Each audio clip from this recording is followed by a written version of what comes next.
Welcome to my YouTube channel. Today we are going to recap the movie Ready or Not, which was released in 2019, directed by Tyler Gillett and Matt Bettinelli-Olpin. Sit back, relax, and enjoy. In the beginning of the movie, we see two boys running into the mansion. Daniel tells his brother Alex to hide in a closet. As soon as he closes the door, a wounded man. Charles begs Daniel for help, telling the boy that someone is trying to kill him. Daniel alerts his pursuers instead. Immediately, a group of masked people clad in formal wear cornered him. Charles's bride, Helene, begs for his life before someone shoots a spear gun at him. Daniel keeps his back to the closet, protecting his younger brother. A woman tells Daniel that she's proud of him. Charles is taken away by the group. Helene gives up the fight, taking a deep breath before joining the people who've taken her husband. 30 years later, Grace practices her wedding vows in front of the mirror. She enjoys a smoke to calm her nerves about marrying into the Le Domas family. Her fiancé, Alex, joins her, watching his family outside and joking about them. Alex believes his family is horrible, but Grace wants them to accept her. Alex's brother, Daniel, walks in to collect him. Daniel sincerely tells Grace that she can still escape their family, but she drops the idea and leaves. While alone, Alex offers her a chance to leave as well. She thinks it's a joke, and she assures him that she's committed to marrying him. While taking wedding photos, Alex's father, Tony, expresses disapproval over Grace and Alex's 2-year disappearance. Their aunt, Helene, glares at Grace, and Daniel's wife, Charity, disapproves of her. Alex's mother, Becky, sees Grace's unease and tries to lighten up her mood, saying that she got the same disapproval when she married into the family. The rest of the wedding continues without a hitch. The bride and groom walk down the aisle with bright smiles. That evening, Grace and Alex fooled around in his old bedroom. The mood is interrupted by Helene watching the couple at the servant's door in the room. Helene announces that the family is waiting for them. Once alone, Alex reveals the family's tradition. Due to the family's fortune coming from board games and playing cards, they play a game at midnight every time someone joins the Le Domas family. The game is chosen by drawing a card. Grace finds it odd, but is determined to win the game. In the dining room, Alex reveals to his father that he intends to take Grace away from the family the following day and never tell her about their secrets. Grace explores the mansion on the way to the music room. Becky welcomes her warmly. They talk about Grace's foster family and how she has always wanted to have a permanent family. Grace reveals that Alex didn't want them to go through the wedding initially, but saw how important it was to Grace. Becky thanks Grace for seeing the good she brings out in Alex. Then, she begs Grace to convince Alex to stay with them. Concerned about what his mother might say, Alex pulls Grace away. Grace notices Alex's nervousness, making her worried. Alex's sister Emily, her husband Fitch, and their sons Georgie and Gabe arrive. Emily is ecstatic to meet Grace, but Helene interrupts the girls, showing disappointment in her niece. The family enters the game room, which is full of hunting weapons and animal displays. Here, Tony tells the story of Le Domas's gaming empire.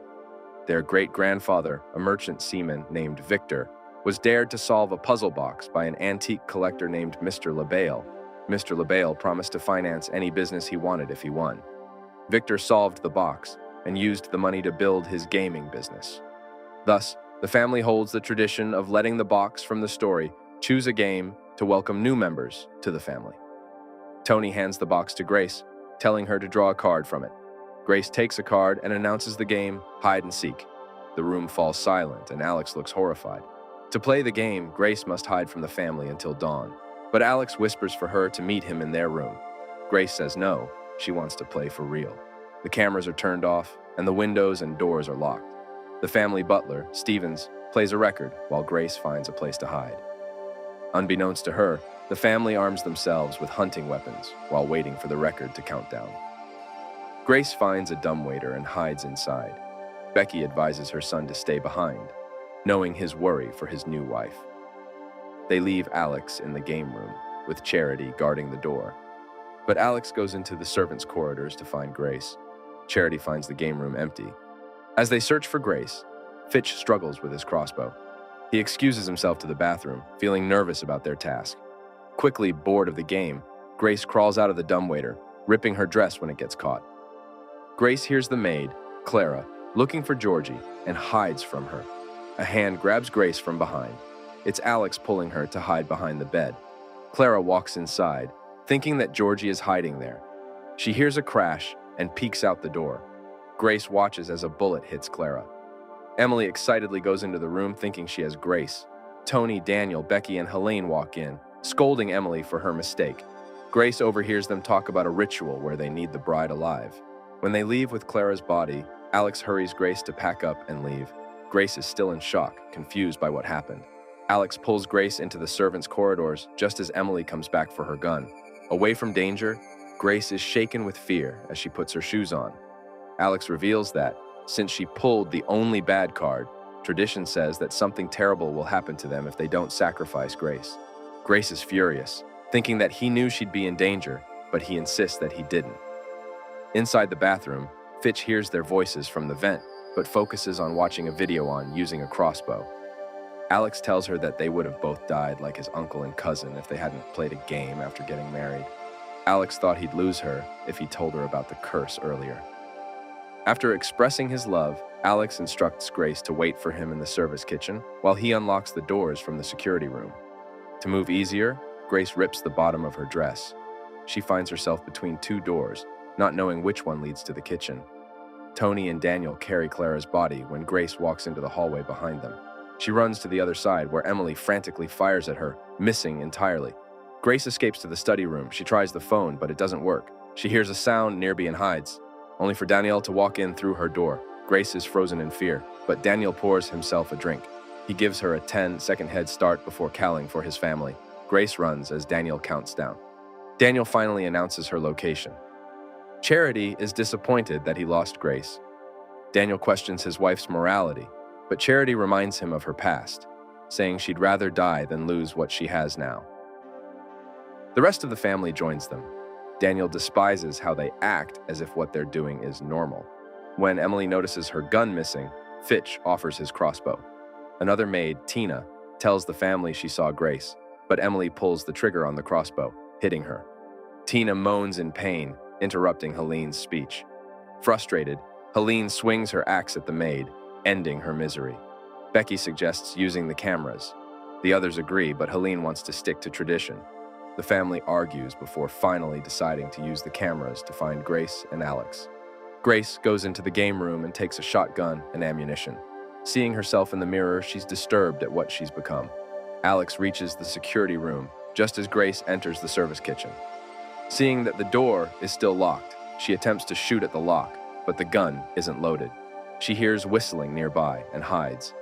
In a hallway, Daniel notices the cameras are back on, suspecting that Alex turned them on. Back in the kitchen, Stevens is preparing tea. Grace crawls quietly, avoiding him. She loads the shotgun as quietly as she can. She locks the gun with a click as Stevens starts singing and the kettle whistles. The lock on the door is disabled, alerting the two. Grace aims her gun at the butler, demanding that he let her go. She pulls the trigger, but the ammunition is fake. Grace slams the teapot on Stevens' face. He swings a kitchen knife to block her, prompting Grace to find another way. In the security room, Alex destroys the controls with a fire extinguisher just as his father enters. Alex chokes Tony, threatening him to let Grace go. Daniel calms his brother down, allowing Tony to knock Alex out.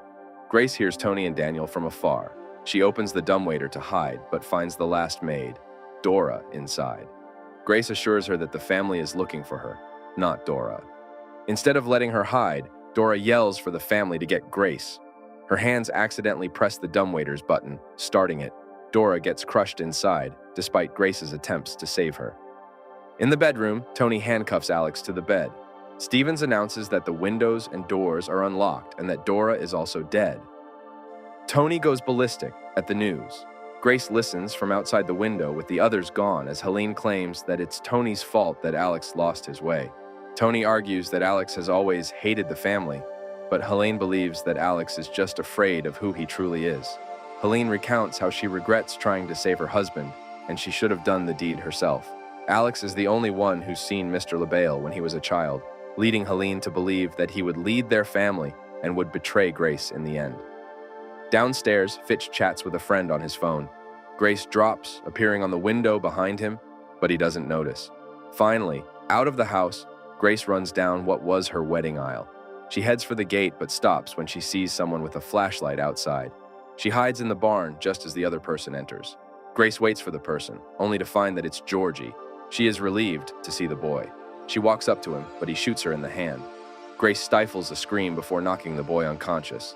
A goat startles her, causing her to fall into a pit, where the dead bodies of the previous sacrifices are disposed of. Grace struggles to climb up a ladder with an injured hand, hurting her hand further with a nail.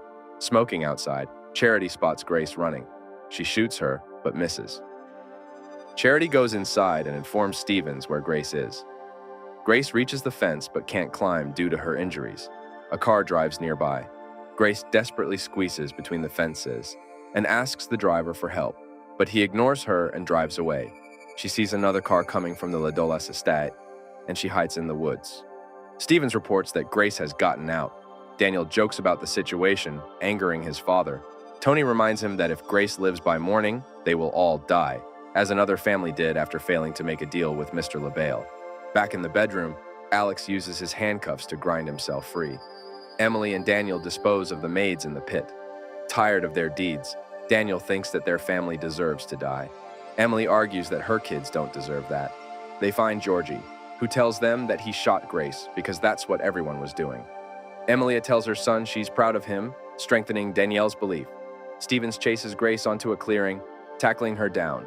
Grace refuses to give up, choking him until he collapses. She takes the car to escape, not noticing that Stevens is still alive.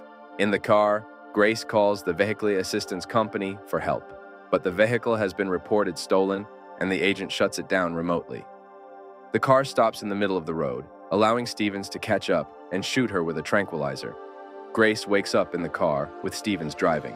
In a video call with the butler, the Ladomas family is glad that Grace is being brought back. Stevens turns up the radio's music in celebration, not hearing the family's warnings. Grace kicks him in the face, causing the car to crash. Grace climbs out of the overturned car, but Daniel finds her. He admits that he likes Grace, but he can't let his entire family die for her. He knocks her out with a gun, then tells his father to come out of hiding. In the bedroom, Alex is still handcuffed when his mother joins him. She informs him that they have Grace. Becky laments that she doesn't want to hurt Grace, but her family comes first. Alex says the curse is not real, and Becky chuckles. He wouldn't have let Grace pull a card if he didn't believe in the curse. Alex tells his mother that he left them because he was tired of the family's sadistic traditions. He expresses his love for Grace, saying that he chooses her over his family. Becky doubts this, however. Grace wakes up on a sacrificial table with Tony chanting above her head. Daniel hands his father the ritual wine, which the family passes down to him to drink. Grace screams under her mufflers, watching as Tony lifts a blade over her. Before he could stab her, however, Tony and the rest started vomiting blood. Daniel frees Grace just as Alex is finally off his handcuffs. Daniel hides with Grace, but Charity holds them at gunpoint. She shoots her husband, angering Grace, who steals the gun and smacks her on the head. Grace goes to comfort Daniel, but he insists that she leave. Tony finds Grace, but she is no longer scared. She grabs a lantern and knocks him down. The lantern falls and burns a curtain. Becky shoots an arrow at Grace, but misses. Alex finds Daniel dying on the floor, begging that he still needs his brother. He sits next to Daniel's body in grief. Becky chokes Grace. Grace grabs the tablecloth, letting the puzzle box fall. Grace fights back, hitting Becky repeatedly with the puzzle box. She stops when Alex calls her, seeing his mother's body. Now uncertain if he's still by her side, Grace backs away from her husband. Alex cries, mentioning that his brother is dead. He asks Grace if she'd stay with him after all that happened, but she doesn't answer. Alex touches her face, and Grace finds comfort in him. Then he holds her head tight, finally coming to a decision. Alex grabs Grace and calls for his family. The remaining members of the family come. Emily and Tony mourn for Becky, but Helene pushes them to continue the ritual. With the two boys watching, the adults hold Grace down. Alex looks down on his wife with a knife in his hand. Grace looks up at him, pleading, but he made his choice. Alex plunges the knife down, but Grace pulls her arm away, letting him stab her shoulder instead. The confusion forces the rest to release her. She wails, aiming the knife at them. Helene draws out the curtains. The sun has risen, causing Fitch and Tony to flinch. Helene begs for forgiveness from Mr. LaBelle from his empty chair. They wait for the worst, but nothing happens. Fitch laughs, while the others are confused. Hélène thinks that Mr. LaBelle has given them a second chance. She goes to attack Grace, but she explodes in front of everyone. The record starts playing as the house burns down. Fitch, Charity, Emily, and the boys die. Tony challenges Mr. LaBelle, arguing that he's been loyal his whole life. This still doesn't save him. Grace laughs at the family's demise. With Alex the only one left, he apologizes to her, but Grace denies him. She removes her ring and throws it at him. Alex explodes. Grace, tired and fed up, wipes the blood away. She looks at the chair and sees a glimpse of Mr. LaBelle saluting her. Grace leaves the burning mansion and sits on the steps. She smokes a cigarette she took from Becky's body. Sirens approach the estate, and help finally arrives. That's the end of this recap. I hope you liked this one. Thanks for watching and staying till the end. Don't forget to like, share, and subscribe. See you in the next one.